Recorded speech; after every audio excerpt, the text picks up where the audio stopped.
Fala pessoal, tudo bem com vocês? Sejam bem-vindos a mais um vídeo aqui no canal. Nesse vídeo eu vou falar a respeito de Arfinn Næsset, considerado o maior criminoso em série de toda a Noruega, com mais de 130 vítimas em sua conta. Bom, eu peço para vocês que fiquem comigo aqui até o final e se gostarem do meu conteúdo, deixem um like e um comentário que me ajuda muito. Então, sem mais delongas, bora pro vídeo. Arfinn Næsset nasceu no dia 25 de outubro de 1936, em Trøndelag, um condado localizado no centro da Noruega. Ele era filho de uma mãe solteira, que mesmo com muita dificuldade, se dedicou ao máximo para dar uma boa educação a Arfinn. Depois de concluir o ensino médio, Arfinn teve que cuidar de sua avó para que sua mãe pudesse trabalhar, e devido a isso, ele não pôde fazer faculdade, já que não lhe sobrava tempo. Posteriormente, a sua avó faleceu e ele ingressou no curso de enfermeiro, se formando com honras em agosto de 1976, quando tinha 40 anos.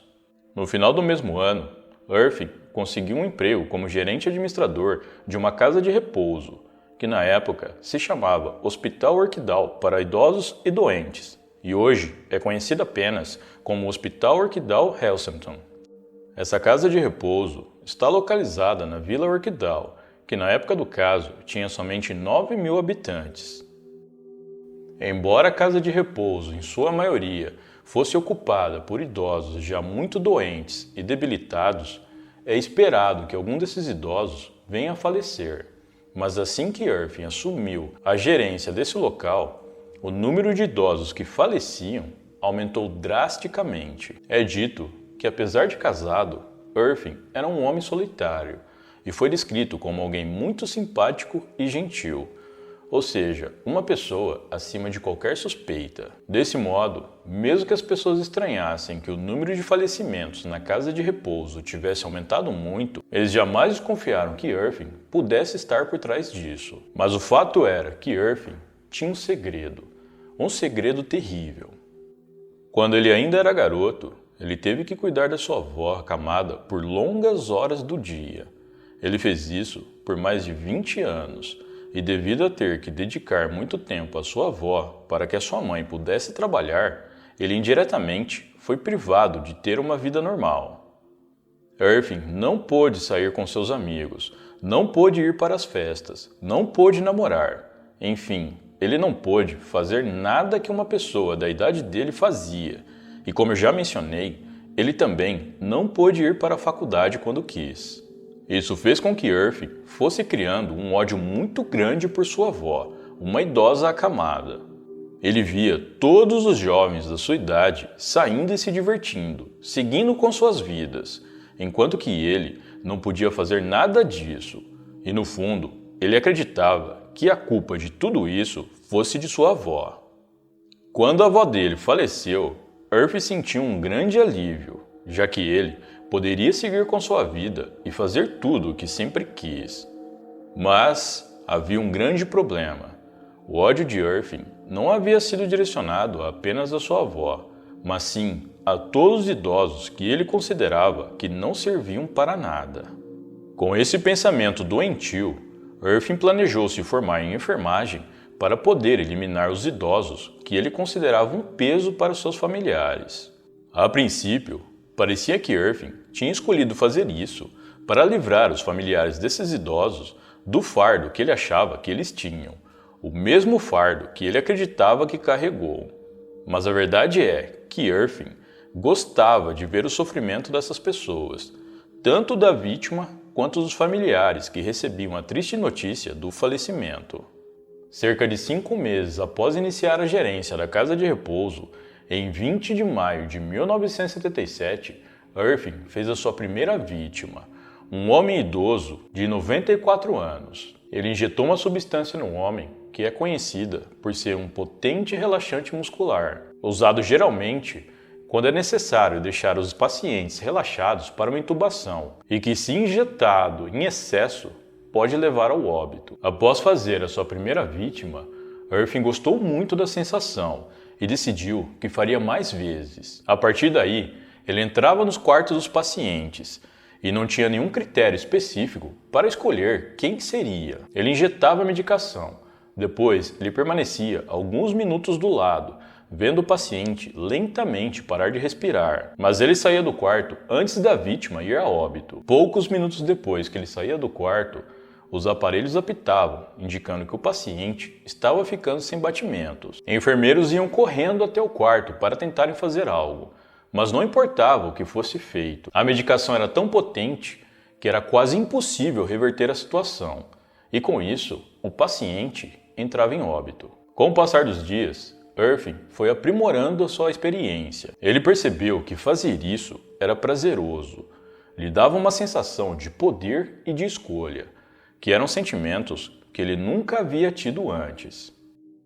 Em alguns casos, Irving ligava para as famílias avisando que o idoso ou idosa estava nas últimas, e assim os familiares iam correndo até a casa de repouso. Depois de terminar a ligação e antes que os familiares pudessem chegar ao local, Irving injetava a medicação e quando a família chegava, os enfermeiros estavam lutando para salvar a vida do paciente.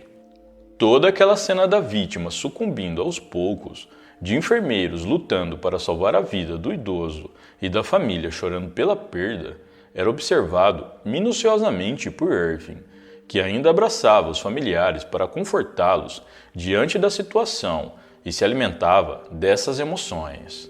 Milagrosamente, alguns dos pacientes que Irving tentou antecipar a ida sobreviveram, e eles o acusaram de ter lhes dado uma medicação antes de começarem a passar mal. No entanto, todos esses depoimentos foram ignorados, pois eles vinham de idosos que geralmente tinham problemas mentais, e Irving era um homem tão bom e legal com todos no trabalho que ninguém acreditava que ele fosse capaz de fazer isso.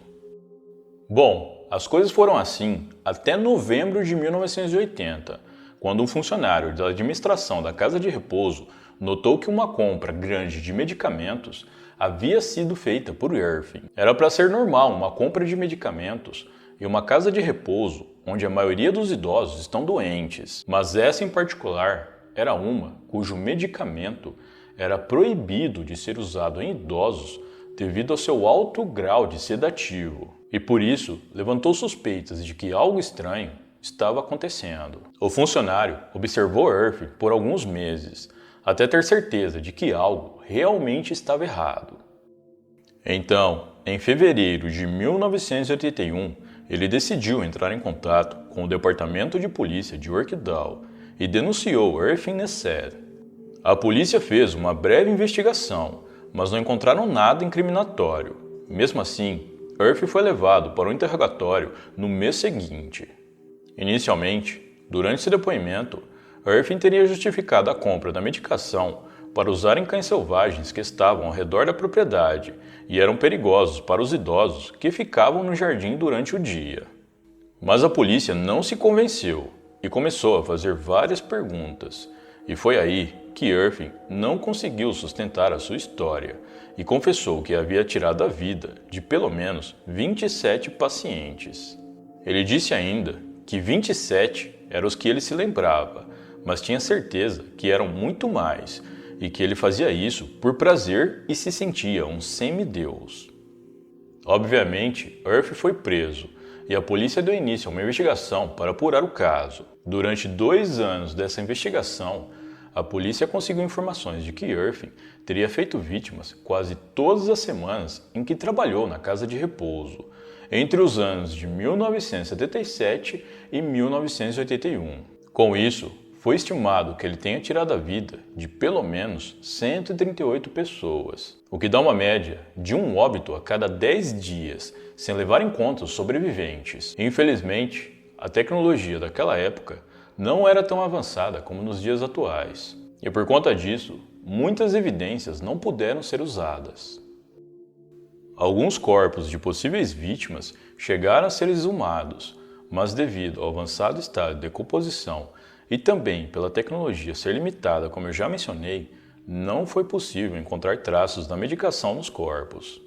Algumas fontes dizem que é possível que Irving tenha feito muito mais vítimas, já que ele trabalhava na área da saúde desde 1962. No entanto, nessa época, ele não tinha acesso a medicamentos que pudessem causar o óbito em pacientes. Então, isso é apenas uma teoria. De qualquer forma, a polícia chegou a um total de 138 vítimas. A maioria delas eram idosos que já estavam doentes, mas estavam com suas doenças controladas, e não fazia sentido eles falecerem de insuficiência respiratória, o que indicava que foi algo causado propositalmente por um terceiro. Uma coisa interessante é que depois que confessou seus crimes, Irving praticamente se tornou uma outra pessoa. Ele passou a ser frio, calculista e manipulador. Em sua mente, já que agora todos sabiam, não fazia mais sentido ele esconder a sua verdadeira natureza. O advogado de defesa de Irving argumentou que ele tinha dupla personalidade. Por conta disso, Irving foi submetido a inúmeros testes psicológicos, mas como ele era muito inteligente e manipulador, ele conseguiu enganar 4 psiquiatras que foram incapazes de chegar a uma conclusão sobre exatamente o que ele era, mas havia um consenso entre eles. Irving era um narcisista, psicopata e manipulador.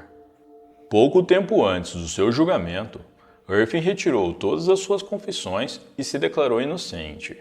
O julgamento dele durou 5 meses e foi descrito como sendo muito difícil de levar adiante pela corte, pela maneira que Irving tratava todos com seu jeito superior e provocativo. A esposa dele, com quem ele era casado há anos e juntos tinham 2 filhos, testemunhou a favor dele no julgamento, dizendo que ele era um homem bom e que jamais seria capaz de fazer aquelas coisas do qual estava sendo acusado. No entanto, após ela ver o comportamento de Irving diante do tribunal, ela percebeu que nunca o conheceu de fato, e após isso, muito arrasada, ela decidiu pedir o divórcio. Diversos colegas de trabalho de Irving testemunharam afirmando que ele era um bom homem, alegre, sorridente e sempre estava disposto a ajudar os outros. Alguns até sugeriram que talvez outra pessoa dentro da casa de repouso fosse o responsável por aqueles crimes terríveis. Mas, após verem a verdadeira face de Irving perante o tribunal, assim como a esposa dele viu, eles mudaram rapidamente de opinião e perceberam o quanto estavam enganados sobre o homem. Mesmo com uma lista de pelo menos 138 vítimas, a promotoria só conseguiu provar que Irving tinha tirado a vida de 25 pessoas, e dessas 25, ele só foi considerado culpado por 22 delas, sendo que em 3 delas ele foi absolvido devido às dúvidas sobre os seus óbitos. Ao fim, Irving Neset foi considerado culpado por 22 óbitos e por falsificação e peculato, pois teria roubado de suas vítimas cerca de $1.800, que naquela época era um valor bem alto. Ele também recebeu acusações por tentar tirar a vida de outros pacientes, mas que por um milagre acabaram sobrevivendo. Em 11 de março de 1983, Irving foi condenado à pena máxima possível de acordo com as leis norueguesas, que seria de 22 anos de prisão, com a possibilidade de mais 10 anos de prisão preventiva. Depois da sua condenação, ele foi enviado para a Ila National Prison. Mesmo na prisão, Irving deu um jeito de driblar o sistema e usou a sua inteligência para conseguir alguns favores. Depois da condenação, ele mudou de advogado e voltou a ser aquele homem simpático e bondoso que todos conheciam. Seu novo advogado, inclusive, convenceu a promotoria a liberar Irving em 1985, quando ele tinha cumprido apenas 2 anos de sua pena, para ir à festa de aniversário do seu advogado, e com isso, Irving ficou 3 dias fora da prisão.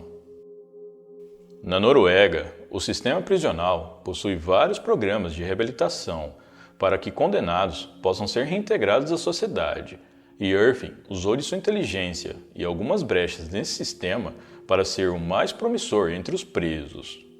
No país, os condenados são reavaliados após 10 anos de sua condenação, e se o condenado tiver se comportado de maneira exemplar no complexo penitenciário, ele pode ter a sua sentença revogada, e foi exatamente isso que Irving conseguiu. Em 2004, Irving Neset, com 68 anos, foi liberado da prisão por ser considerado apto a voltar à sociedade. Ele só cumpriu 12 anos de sua sentença, 10 anos de condenação em regime fechado e mais 2 de custódia, no caso, liberdade condicional. Atualmente, Irving Neset está com 86 anos e vive em um lugar afastado na Noruega, onde é constantemente vigiado.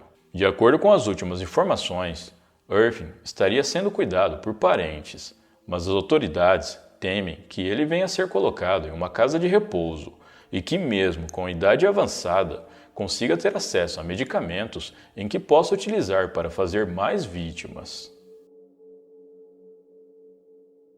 Bom, pessoal, então é isso.